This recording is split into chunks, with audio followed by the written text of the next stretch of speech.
Hey, my name's Margot. Last year, I changed my status to Mrs. and added a wedding band next to my collection of courtroom victories. Slinging arguments before a judge, that's my zone. But dang, I never thought I'd need a defense strategy for family dinners. So, let me put you in the picture. My man, Tom. He's a mama's boy, and I get why. Mrs. Walters, his mom, is the queen bee of their hive. Did the single mom hustle, brought up 2 kids solo.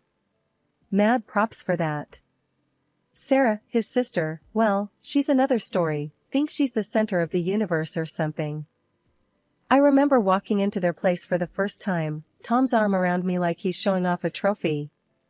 The living room's like a shrine, photos of Tom and Sarah plastered on every surface. It's cozy but feels like stepping onto a movie set where they've been playing house for years, and suddenly I'm the unexpected guest star.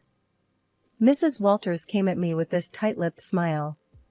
You know the kind, the one that says, I'm smiling because that's what I'm supposed to do, but I'd rather be scrubbing the bathroom grout with your toothbrush. Dressed in one of those floral numbers that just screamed I'm the matriarch. Margot, dear, Tom's told us so much about you, she said, sizing me up like I'm a car she's not sure she wants to buy. Yeah, I've been looking forward to meeting the famous Mrs. Walters. Tom's done nothing but sing your praises, I said, trying to thaw the room a bit. Oh, how sweet, Sarah chimed in. She'd been eyeing me like a hawk since I walked in. Tell us, Margot, how's the lawyer life? I picture you in court, like on TV, making bank. So how much do you actually make? I almost choked on my spit. Who asks that straight out of the gate? I laughed though, 'cause what else are you gonna do? You know, trade secret and all that. I shot back, not missing a beat. Mrs. Walters picked up the baton like it was a relay race. But surely you can give us a ballpark figure. For family. Tom shot me that please don't be mad look, but I kept my cool. If I had $1 for every time someone asked me that, I'd have enough to change the subject, I parried, topping it off with what I hoped was a disarming smile. Mrs. Walters snorted. Yeah, she snorted. Well, it's no secret what a teacher earns. Right, Tom? Mom, Tom sighed. Let's not do this now. Right, she said, waving her hand like she's dismissing a servant or something. Anyway, you'll be like family now, sharing is caring and all that. I slid a look at Tom. His help-me face was on full display. I knew then I wasn't just marrying Tom, I was enlisting in some low-key domestic Cold War. Couple weeks in, and I'm standing in our kitchen, apron on, pot simmering, trying out Mrs. Walters' famous chili recipe. Now, Mrs. Walters and Sarah have got this routine. They drop over unannounced like they forgot it ain't their house. Your chili needs more heat. Mrs. Walters picks at the ladle like she might catch something. And less salt. Watch your husband's blood pressure. Got it, I reply. Inside, I'm rolling my eyes so hard I'm seeing my brain. Sarah's there too, all leaned back on a stool like she's the Queen of Sheba. You see this spot, Margot? Cleanliness is next to godliness, isn't it, Mom? Mrs. Walters nods like it's gospel and Sarah's high-fiving herself in her head. Funny, I cleaned this place this morning, I say, swiping the spot off the counter. Must have missed that one. Tom's in the other room, clueless, probably deep in some video game or sports stats. So, I figure it's high time to fill him in on the home invasions. I poke my head in where he's slouched on the couch. Hey, you got a sec? What's up, babe? Tom flicks his eyes up for just a moment, poor thing, like he's afraid he might miss a crucial play. Your mom and Sarah, they come in, take over, nitpick everything I do. It's like they're looking for stuff to complain about, I let it tumble out. Margot, they mean well, you know? They're just... Tom scratches his head. I'll talk to them. They'll chill out. Back to the kitchen, and it's like walking into the final round of some cook-off where I'm the only contestant and the judges are out for blood. So, Margot, when's dinner? Tom must be starving. Sarah glances at me like I'm the help. Whenever the chili decides it's ready, I shoot back, but I keep my voice light. It's a tightrope walk. Dinner lands on the table, and I'm scanning their faces. Mrs. Walters stirs hers around, inspecting every bean like it holds the secret to the universe. Bit different from how I make it, Mrs. Walters finally says. That's code for nice try, but you're no match for me. Tom dives in though, bless him. Babe, this is awesome. Right, Mom? Sakai, Sarah mutters, and Mrs. Walters just shrugs like she's agreeing with the worst food critic. After they leave, Tom's slapping his belly, saying it's all good. I'm watching the door shut behind them, feeling tiny, like I'm losing at some game I didn't sign up to play. The next time they pop over, it's the same old tune, like nothing changed. I must have been dreaming to think a few words from Tom might turn the tide. Still, I ask him to talk to his mother about boundaries. I thought getting hitched was the hard part. Fitting into Tom's family? That's the real challenge. They've got their own idea of family, and I ain't in it, yet. If this is what married life is like, count me out of the honeymoon phase. It was one of those days where the clock seemed to tick slower than syrup drips from a bottle. That's when my phone decided to sing its little heart out. Glancing at the caller ID, my heart sank. It was Mrs. Walters. Again. Margot. Her voice was stern, and it did nothing for my headache. You think you can just snatch Tom away from us, huh? Her words stung like vinegar on a paper cut. I glanced over at Tom, hoping he'd at least flinch at his mother's tone. Nothing. He's glued to the TV screen, a statue with heartbeat. Mrs. Walters, it's not like that. We're just trying to set up some boundaries, I said, my voice squeezed thin. Boundaries? She fumed. That's just a fancy word for shutting us out. You can't do that to us, to me. He's my son. As I blinked back frustration, Tom still silent, looking like someone shrunk his spine in the wash. Listen, it's normal for married folks to want their own space. I tried to keep the edge out of my tone. Space? He's never needed space before you, came her sharp retort. Her voice was a buzzsaw and each word carved up my patience. That was when Tom decided to pipe up, but not to back me up. No. Mom, is everything okay? Margot's not, she's not being unreasonable, I guess, he said, but his voice was like wet cardboard. Tom, I just can't believe this. First, Sarah tells me Margot is making a fuss over our visits, and now this? Mrs. Walters sounded wounded, and boy did Tom jump on that note. Sarah said that? Tom turned to me, eyebrows raised as if I was the one creating trouble. Yeah, she did. And I think she's right. Family is family, Tom. You can't just turn your back on us. She pressed harder, knowing she was reeling him in. I saw my husband, a man I loved, deflate like a party balloon 2 days after the fun. The call ended with promises of another family meeting that felt more like a summit to discuss the terms of my surrender. After the call, it was as if nothing happened. Tom settled back on the couch, resuming his championship in channel surfing. Mrs. Walters resumed her drive-bys, each one a masterclass in thinly veiled jabs. And Sarah? Well, she might as well have been a puppet master the way she got Tom's ear whenever she pleased. When word got back to me that my husband's sister, Sarah, was running her mouth about me all over town, my blood boiled for a second. But I didn't let it get the best of me. I knew I had to handle this the right way. So, I waited for the right moment to deal with Sarah directly, and that moment came sooner than I thought. I found Sarah at the market on a Saturday morning, filling her basket with groceries. She didn't see me at first, but I walked right up to her, steady and strong.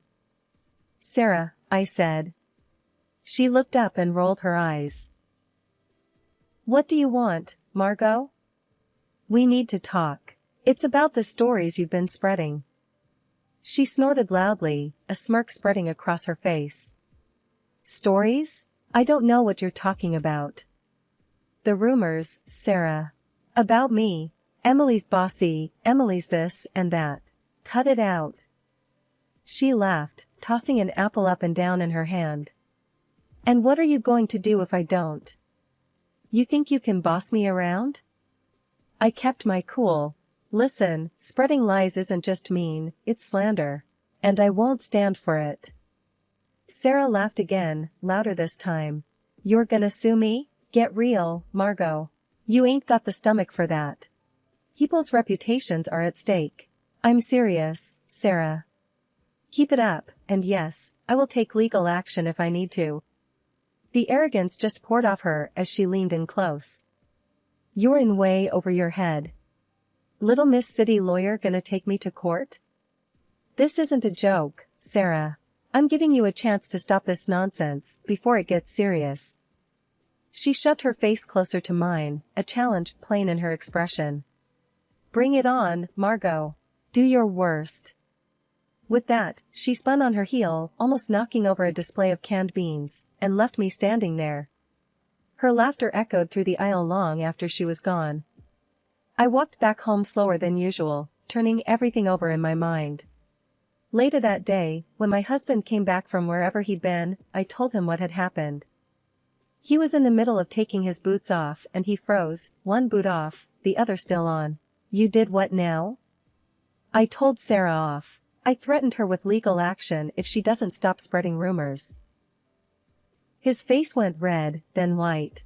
You couldn't just let it go? Why'd you have to stir the pot, Margot? I straightened up.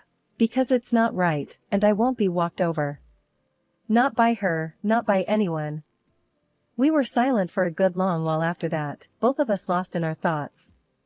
It was clear this was more than a little family squabble, it was a line drawn in the sand, and I had to stand my ground. He's got nothin'. Just stands there with that same lost puppy look that's growing a permanent spot on his face. I tossed myself onto the couch, fuming. The gossip might calm down for now, but Sarah, she's the kind of weed that keeps sprouting up. No tellin' when she'll start her yappin' again. And Tom? God knows if he'll ever find the guts to stand up to them. Right now, though, I just need to cool off, figure out my next move in this messy game they're all too eager to play. The whole mess with Sarah had me weighing my options like a pros and cons list in my head. I mean, I signed up for a life with Tom, not a daily soap opera with his family. And with things going from bad to worse, the D word started rattling around in my brain like loose change in a dryer. Then, as if on cue, Mrs. Walters, the town's self-appointed gossip queen and Sarah's godmother, rings me up. Margot, dear, she chirped like a bird that spotted a worm, we're throwing a little shindig for Sarah's engagement.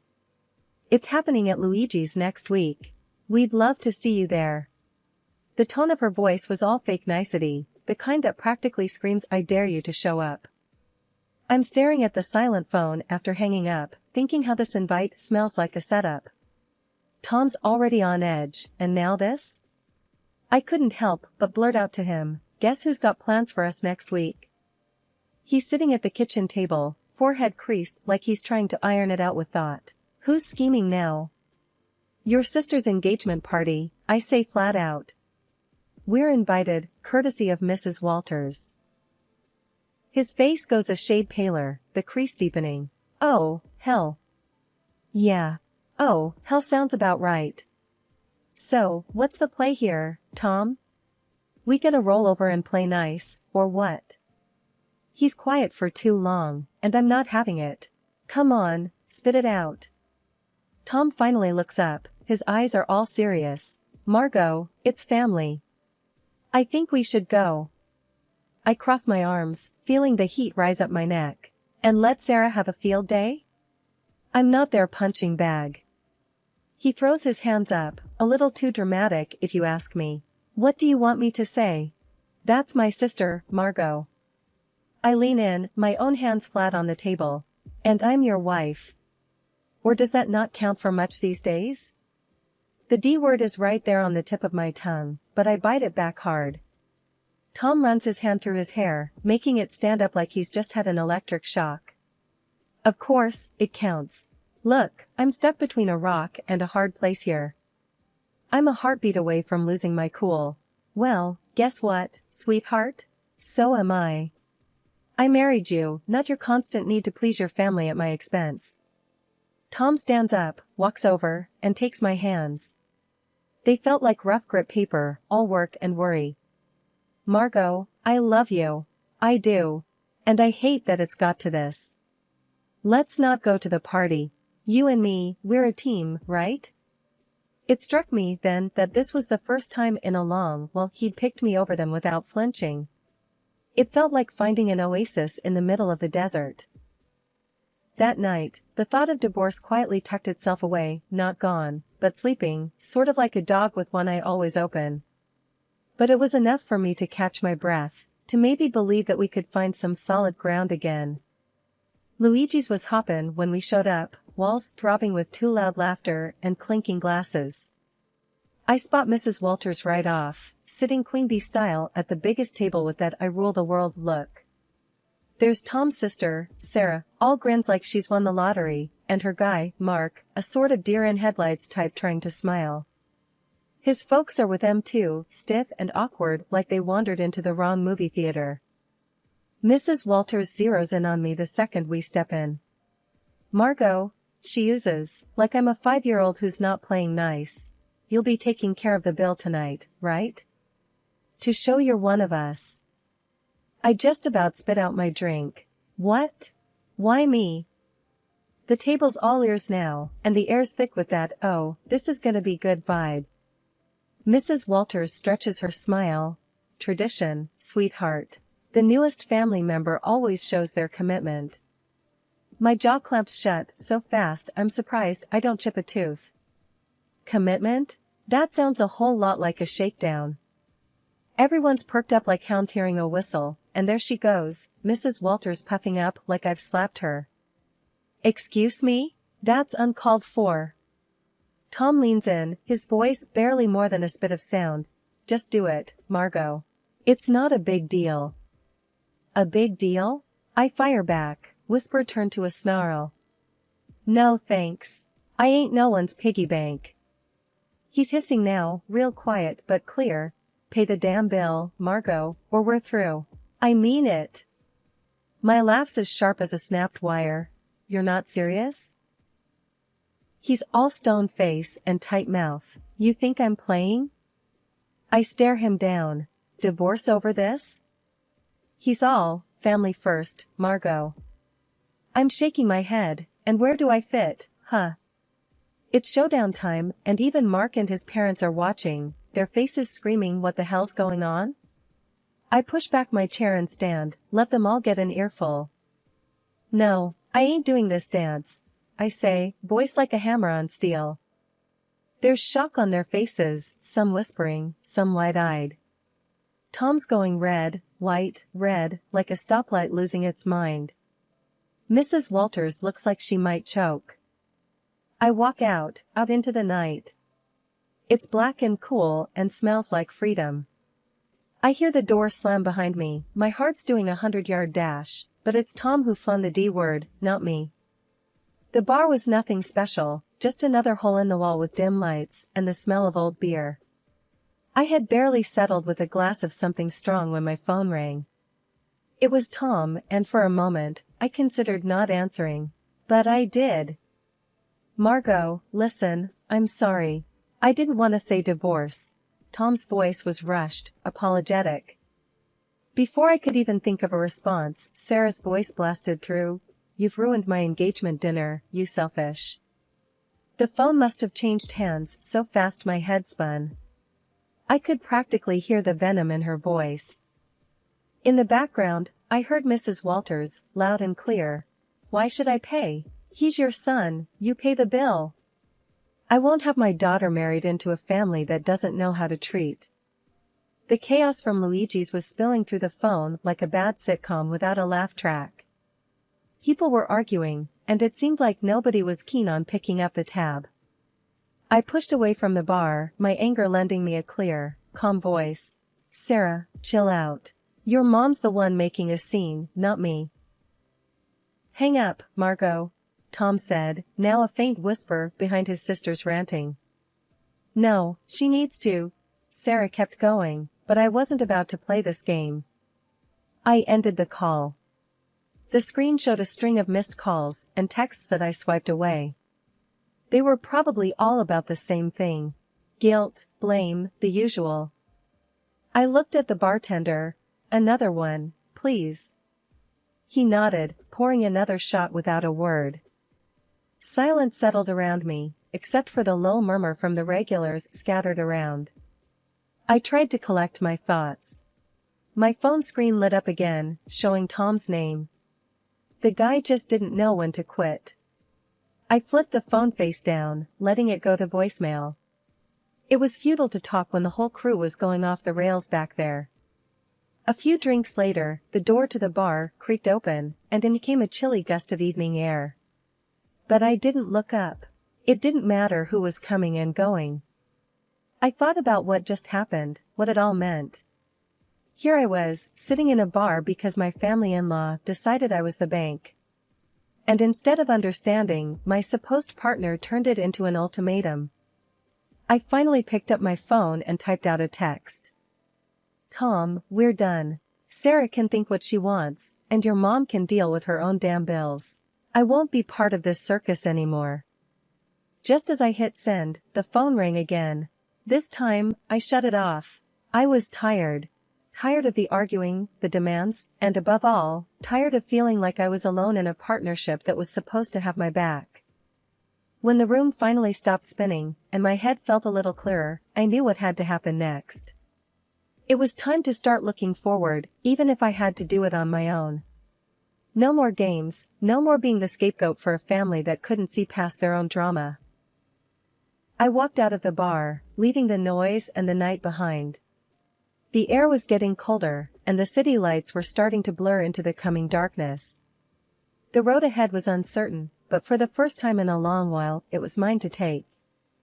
What a mess that last evening was. The whole thing at the restaurant blew up bigger than anyone thought. The groom had had it up to here with the drama and ditched the engagement right then and there. Sarah's face when he dropped that bomb, I can't even. No one saw it coming, least of all her. Then the mother-in-law went off the deep end. She was screaming like some banshee, causing such a scene that the groom's folks were ready to dial 911. Disrespect, she was yowling. No consideration. It was chaos, the kind of thing you see on those trashy daytime shows where chairs start flying. Meanwhile, I was done.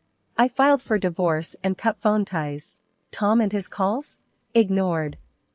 His messages? Deleted. The last I heard, him, his sister, my former mother-in-law from hell, they're all holed up in the same house, probably driving each other up the wall. As for me, it felt like I'd finally stopped holding my breath after years underwater. Life's simpler now, but that evening's still the talk whenever I'd bump into people from the old circle. It gets old, you know? So here's the update, for anyone who still cares, I'm living my best, most peaceful life. I'm sitting in my usual spot at the cafe down the street from my place, the one where the coffee is strong and no one asks too many questions. The barista gives me a nod. "The usual?" he asks, like he's asking if the sky's up. "Yep," I say.